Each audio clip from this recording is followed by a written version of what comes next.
들은 과정의 내용이고요. 오늘 그 결론이죠. 결론은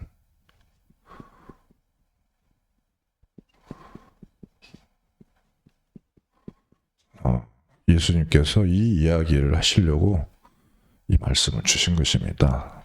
사람을 살려라. Saving the human. saving the people. 이렇게 할 수 있겠죠. 사람을 살려라. 그래서 16장 1절을 보면 이런 이야기를 예수님이 하시네요. 어떤 부자에게 청지기가 있는데 이 청지기가 주인의 소유를 낭비를 한대요. 청지기라고 하는 거는 집사 같은 건데 그 집의 집사예요. 그러니까 작은 일부터 큰 일까지 맡아서 주인이 하고자 하는 일을 잘 되게 돕는 사람이죠. 근데 이 사람이 주인의 소유물을 갖다가 낭비를 하고 있는 거예요. 이게 주인 귀에 들렸어요. 그래서 그 사람을 불러다가 이게 무슨 일이냐? 이제 지금까지 너 했던 일 다 정리해라. 너 이제 청지기에서 잘렸어. 이렇게 된 거예요. 그러니까 이제 청지기가 큰일 났다. 지금까지 이 일로 먹고 살았는데 이제 내가 뭘 할까? 땅을 팔라니까는 힘이 없네. 이제 피로 먹자니 부끄럽고 어떡하지? 내가 무엇을 해야 될지 알겠다. 주인이 내 직분을 빼앗은 다음에도 사람들이 나를 자기 집에 이렇게 환영할 만한 내가 그런 일을 벌려야 되겠다. 그게 뭐냐면 아직 직분 뺏기기 전이에요. 그래서 주인한테 빚진 사람들을 다 불렀어. 그래가지고 당신은 얼마 빚졌습니까? 저는 기름을 빚을 졌습니다. 100마를. 그러면 빨리 여기 50이라고 쓰시고 서명하세요. 자, 당신은 뭐를 빚을 졌습니까? 저는 밀을 100가마를 빚을 졌습니다. 빨리 이거 80이라고 쓰고 빨리 사인하세요. 아니 이렇게 했단 말이에요.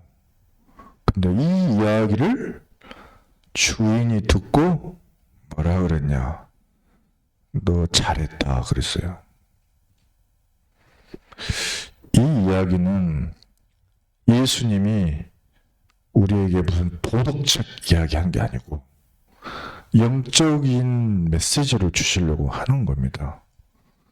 이 이야기 하시기 전에 15장에 보면 바리새인들에게 한 말들이 나와요. 그러니까 16장 보면 제자들도 듣지만 바리새인들도 섞여 있는데 특히 이 말을 통해 하고자 하시는 말씀이 뭐냐면 사람을 살려라는 이야기. 사람을 살려라. 모든 사람이 지금 죄에 잡혀 있어요. 로마서 3장 23절에 모든 인간이 죄를 범하였음에 하나님의 영광에 이르지 못하다니 그 죄의 값은 사망이라고 그랬어요. 다 죽어야 돼. 그러니까 이 죄값으로 인해서 다 죽게 되어 있는 이 다 죽을 자들에게 그 집에 청지기가 일을 할 때에 지를 위해서만 일을 한 거예요. 여태 지 먹고 살 궁리만 하고 그러다가 주인이 하려고 하는 일하고는 관심도 없었어. 여태까지. 근데 자기가 잘리게 됐으니까 지가 살라고 주인에게 빚진 자들의 빚을 탕감을 해준 거예요. 자, 이거의 영적 의미를 이제 알아야 되겠죠.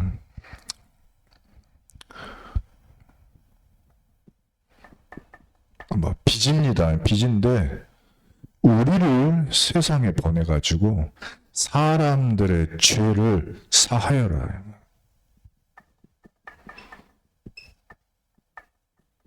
이게 우리를 목적이고요. 이 말을 누구한테 한 거냐면 이스라엘 사람들한테 한 거예요. 그리스도의 복음을 이스라엘 사람들에게 주지 않았냐. 근데 그 그리스도의 복음을 들고 전부 율법과 엉뚱한 거에 빠져서 주인의 소유를 낭비해서. 그러니까 하나님이 어떻게 하셔요? 너 거기서 박탈이야. 근데 이 사람이 자기 살라고 빚진 자들에게 빚을 탕감해 줬어요. 근데 이 사람이 여태 하던 일이 뭐냐면 이스라엘과 바리새인들이 율법 가지고 죄를 더 크게 만들었었어요. 너는 죄인이고 너는 죽을 인간이고 십계명 하나라도 어기면 안 되고 예배를 하나라도 빠지면 너는 망하고 네 가정 식구 전부 대대손손 멸망하고 이렇게 죄를 더 크게 만들었어요. 그럼 어떻게 살아가요? 회당을 찾아가 봤더니 이 죄에 눌려가지고 전부 병들었어요. 복음이 없으니까 귀신들이 와가지고 다 집 지어버렸어요. 후대들은 교회에 없어요. 왜? 율법 이야기하고 죽는 회밖에 안 하니까 교회에 있을 수가 없어. 와서 메시지 들으면 더 죽어. 더 힘들어. 죄를 더 크게 하니까. 그런데 이 사람이 말이에요. 불의한 성경의 16장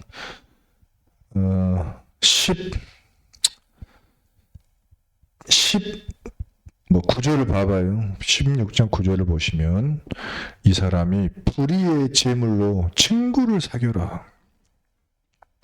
그리고 저기 11절에 보니까 불의한 제물에도 충성하지 않고 어떻게 참된 것을 너에게 맡기겠냐. 이 사람이요. 불의한 재물을 위해서 지 살기를 위해서라도 남의 죄값을 탕감해 주는 자가 된 거예요. 유광수 목사님인가 이런 이야기를 한 적이 있어요. 본인이 과거에 그 사역을 할 때 그 사역할 때의 그 모습을 보면서 장로님들이 이제 사역자들의 모습을 이렇게 비교를 하면서 이런 이야기를 한 적이 있대요. 어떤 목사님이 이제 담임 목사님에겠죠. 설교를 할 때 사꾼이 되면 안 된다. 이렇게 이야기를 했대요. 근데 어떤 장로님이 속으로 조용히 이렇게 이야기했대요. 사꾼이라도 되라. 이런 말을 했대요. 그 말의 뜻은 뭐냐? 그 일이라도 좀 해라. 억지로라도. 사꾼의 일이라도 좀 해주라. 이 이야기죠. 그 말씀을 우리가 들은 적이 있습니다. 그 말의 결과는 뭐냐? 그리스도는 자기의 피로 우리의 죄값을 탕감하러 오신 분이에요. 바리새인의 율법 아니라 복음을 전해줘라. 그리스도의 복음을. 그러면 뒤에 이런 말이 있어요.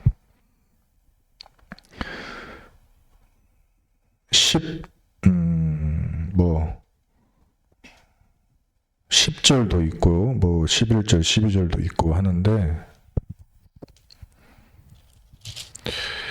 13절도 뭐 보실까요? 자, 지하인이 두 주인을 섬길 수가 없다.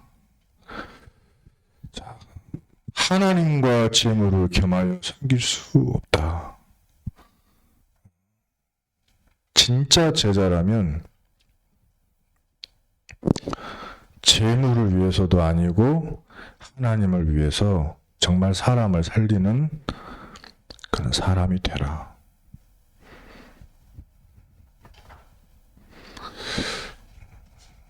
이렇게 말씀하신 것입니다.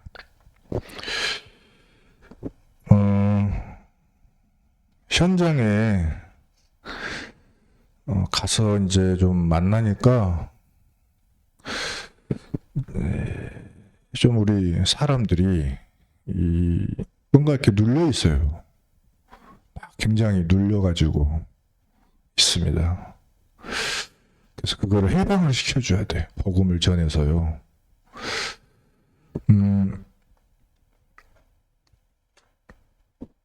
요한복음에 20장 21절 23절에 예수님께서 너희에게 평강이 있을지어다 하고 부활하셔서 나타나신 다음에 아버지께서 나를 보내신 것 같이 나도 너희를 보내노라 하시고 숨을 내쉬면서 성령 받으라 하신 다음에 하는 말이 뭐냐면 너희가 가서 누구 죄든지 사하면 사하여질 것이다. 누구 죄든지 그대로 두면 그대로 있으리라. 이게 뭐죠? 가서 죄를 사하여 주라. 싹군이라도 되라. 그러면 뭐라고요? 칭찬을 한다 안 한다? 칭찬한다니까요. 그건 싹군이 아니에요. 그 율법 지 먹고 살라고 한 사람도 칭찬을 받았는데 재물 때문이 아니고 아버지 하나님을 위해서 하는 일이고 그리스도가 뭐 때문에 오셨다는 것을 안다고 하는 그건 큰 축복을 받는 일이죠. 그러면 이것을 제일 잘할 수 있는 분이 누구냐면 집에 있는 부모님들이에요.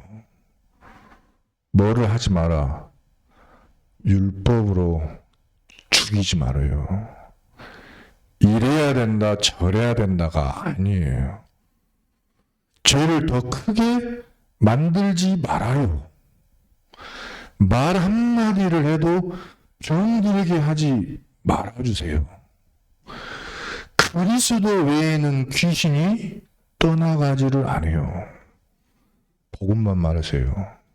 안 그러면 사단이 와서 잡습니다. 또 복음만 말해요. 후대가 교회 안 오는 이유 첫 번째, 증인을 본 적이 없어. 예수가 그리스도고 죄를 용서한다며. 근데 다 왜 정죄하는데? 왜 다 죽이는데? 그러니까 후대가 보고 다 거짓말쟁이잖아. 그냥 안 오는 거예요. 집에서부터 살리시기를 예수 그리스도 이름으로 축복합니다. 살려줘야 돼. 죄를 탕감해 주시기 바랍니다. 괜찮다고. 너 지금이라도 하나님 앞에 나오면 싹 해결받는다고. 늘 이야기하세요. 늘 항상. 그러면 돼요. 그러면 그게 복음의 사람이고 제자예요. 그거를 위해 너를 보냈으니까 힘들죠. 그게 쉽지 않아요. 그래서 성령을 주기 전에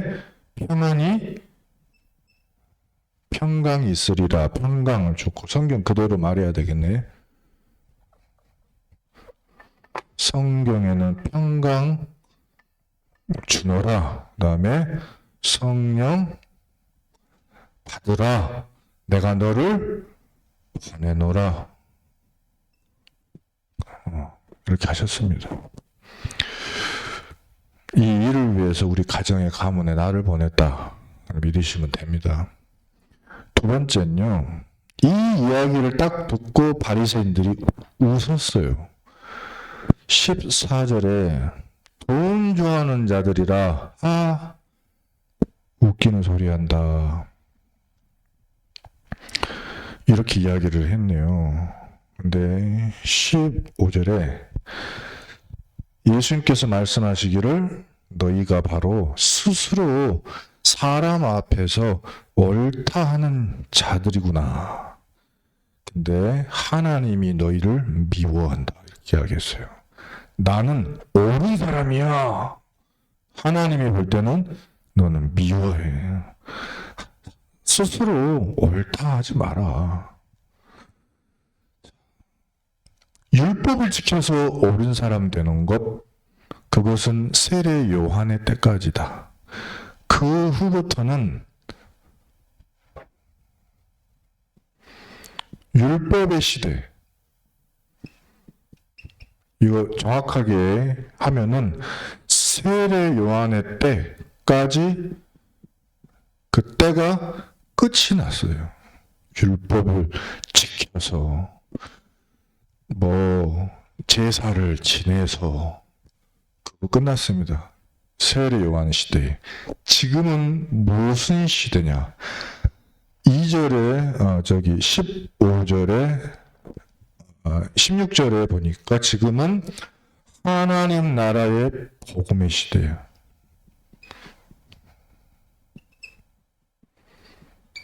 하나님 나라의 복음의 시대다.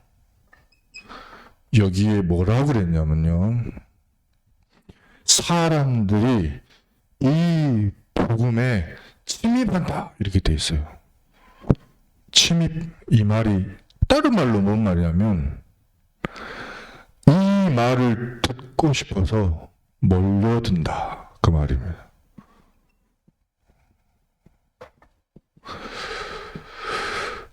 다른 말로는 억지로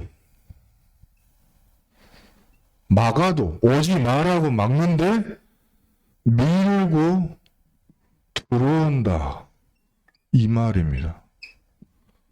원문을 보면 그렇게 나와 있습니다. 교회 오지 마라. 여러분 때려 죽인다. 어떻게 한다고요? 근데 억지로 하고 들어온다. 자, 근데 왜 거꾸로 됐죠? 이 세상이 지금 하나님 나라의 복음을 전하지 않기 때문입니다. 답은 이거예요. 사람은 살리는 복음을 듣고 싶어 해요. 그 복음을 들을 때만 살아나기 때문입니다. 그래서 16장 17절에 율법의 1.1이라도 성취한다 되어 있습니다. 17절에 뭐라고 그러냐면 그러나 율법과 선지자는 요한의 때까지고 지금은 하나님 나라의 복음의 시대인데 그 율법의 한 획도 떨어지지 않고 다 성취하리라 하셨어요. 그게 뭔 말이냐? 하나님의 율법 첫 번째가 뭐냐면 6월절이에요.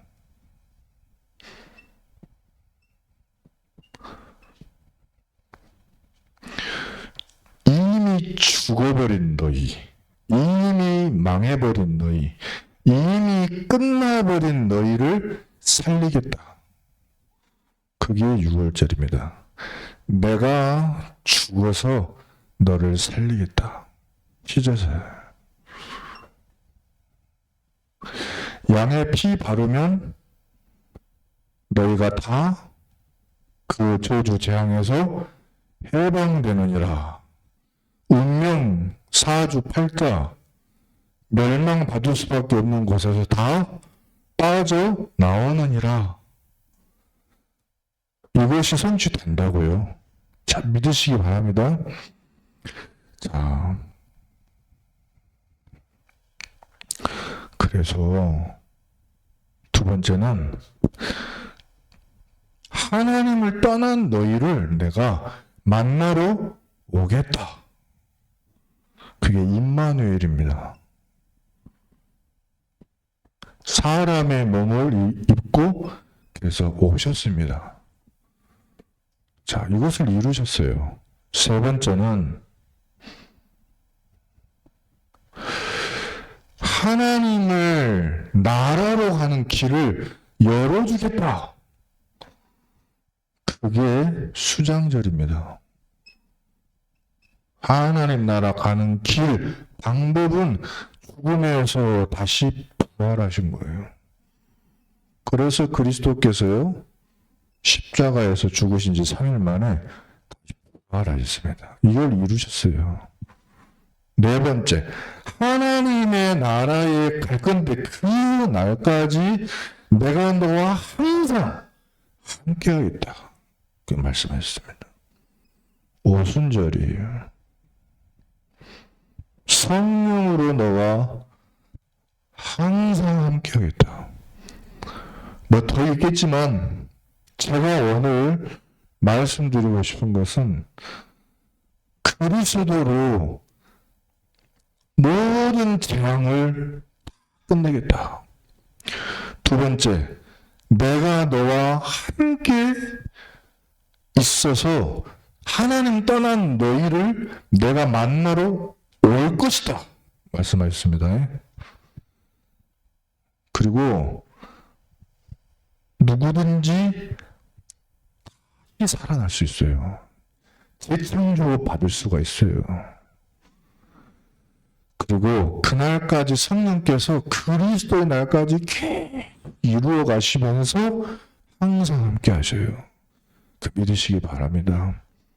뭐 그러면서 뭐 기도 응답도 있겠고 중도의 축복도 있겠고 막 여러 가지 있겠지만 중요한 거는 유월절, 오순절, 수장절의 율법은 반드시 이루어진다는 사실이에요. 이루어졌습니다. 근데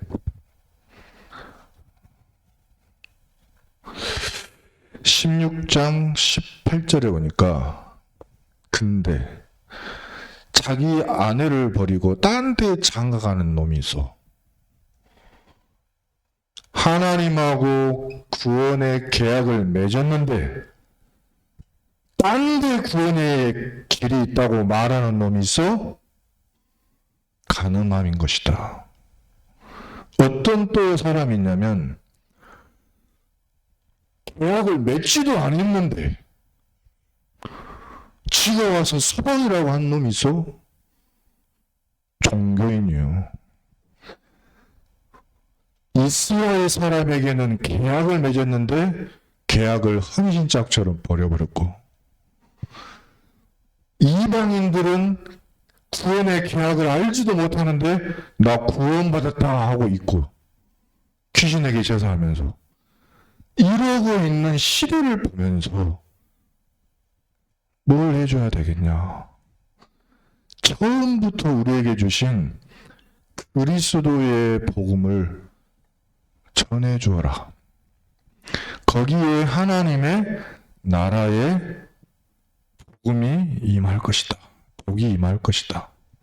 그래서 두 번째는 뭐냐? 어떻게 사람을 살리냐? 그리스도의 복음을 전해라.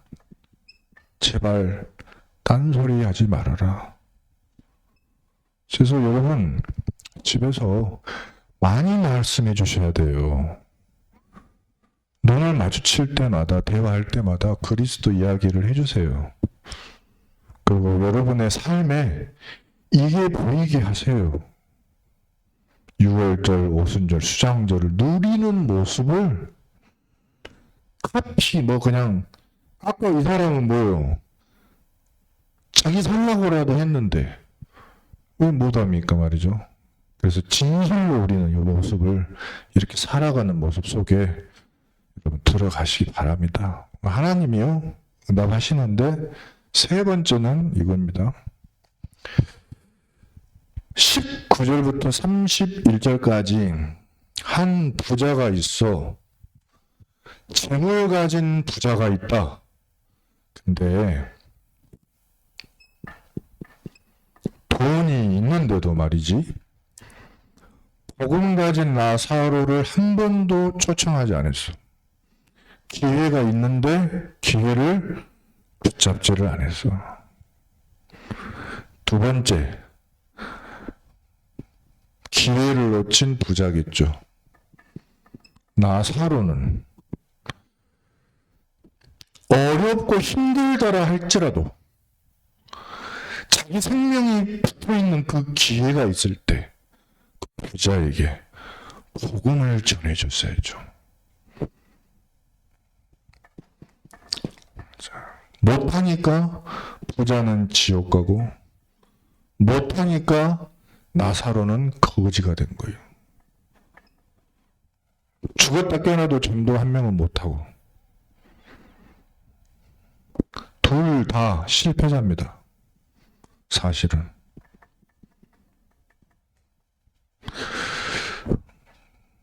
그런데 나사로는 구원이라도 받았네.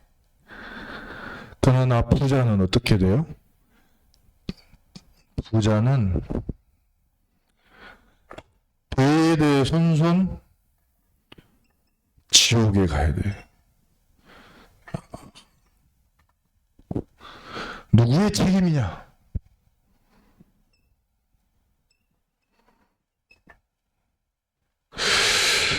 자, 그래서 우리의 할 일이 뭐냐? 현장에 있는 살아있는 나사로가 바로 우리의 모습입니다. 혹시 우리가 좀 거지 같은 모습이라 할지라도 헌데투성이라 할지라도 부자의 대문 앞에 버려져 있는 모습이라 할지라도 부자의 상에 떨어지는 건 혹시 먹는 모습이다. 걔가 와서 핥은다 할지라도 우리의 할 일은 기회가 있을 때 복음을 전하는 사람이다. 그러면 과연 거지로 인생이 끝나겠는가? 예수님의 말씀이죠. 아니죠. 절대 안 그렇습니다.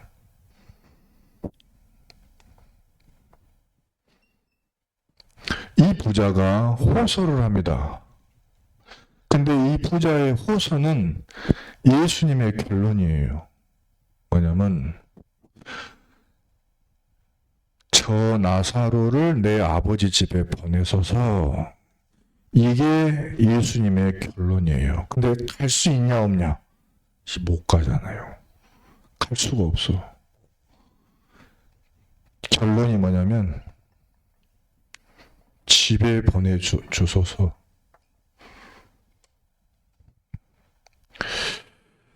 근데 나사로는 못 가. 나사로는 갈 수가 없다. 현장에 누가 있냐? 모세가 있고 선지자가 있단다.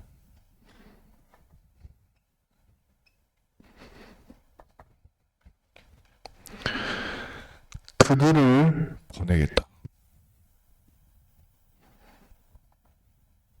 또 모세와 선지자 역할을 할 사람에게는 뭐라고 하신 거냐?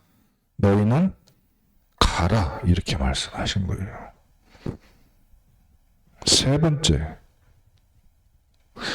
근데 이게 이제 무서운 부분입니다. 결론이면서 뭐냐면 보내겠다 해서 가서 말했는데 안 들었다. 그러면 영원히 기회가 없어요. 끝나버린 거예요. 그래서 전도를 함부로 하면 안 돼. 아무렇게나 가는 게 아니에요. 자, 가라 했는데 아무렇게나 가면 안 돼. 아무 준비도 안 하고 가면 안 돼. 어떻게 해야 됩니까? 성경의 사도행전에 보니까 사도행전의 1장 8절 보면 먼저 오직 성령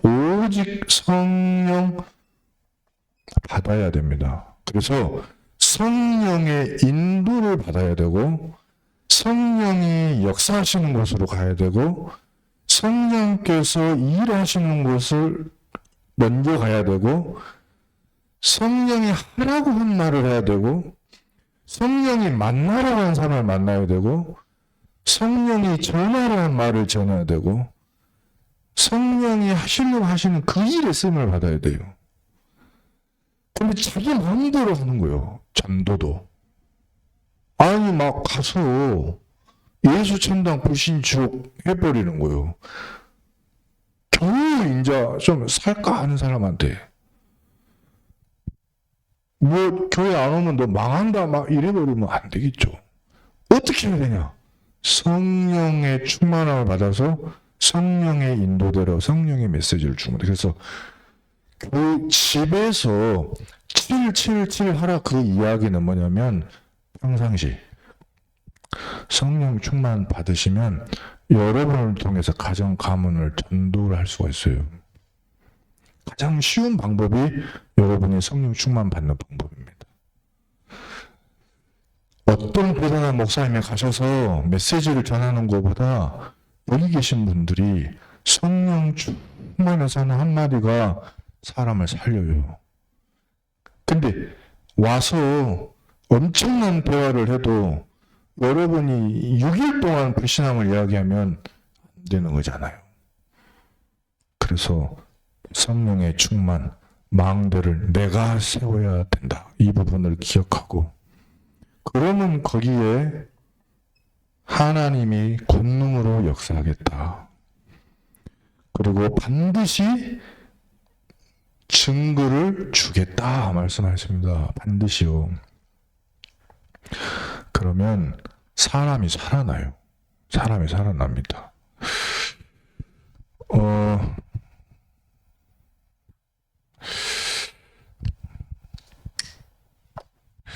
기도하는 중에 이제 한 현장을 가야 되겠다 마음 먹고 이제 가는데 가서 이제 대화를 할 때에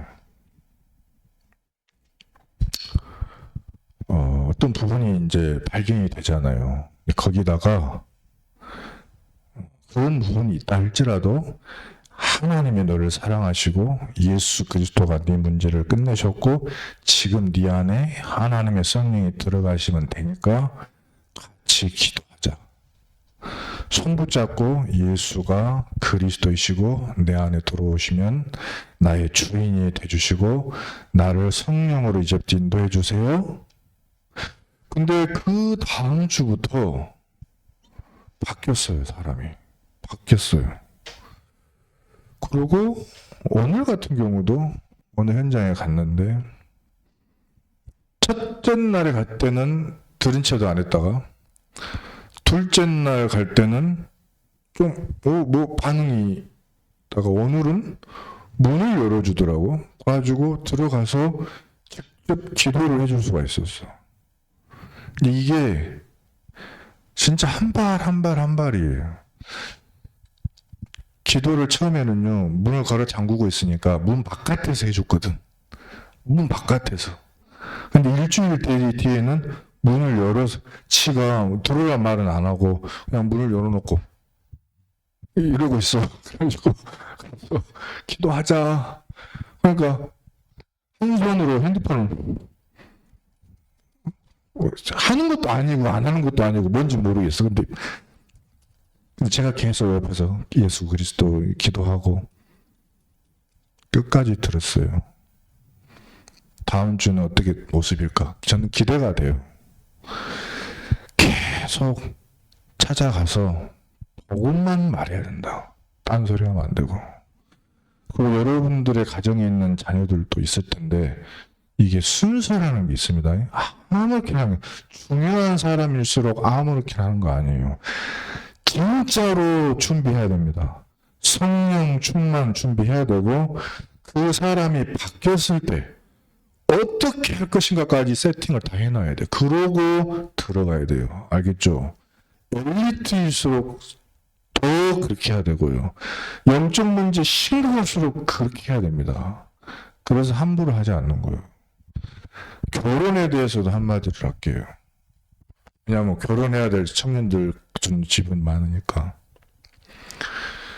자, 한 사람일 때의 모습으로 지금 내가 살고 있어. 아무한테도 들키지 않죠. 나 혼자 사는 것은 괜찮잖아요. 근데요, 만약에 이 사람이 두 사람이 살 것을 상상하고 한번 살아봐야 돼. 그러면 이 모습으로는 안 되는구나가 깨달아졌다. 그죠? 그러면 이 모습으로 자기를 바꿔야 됩니다.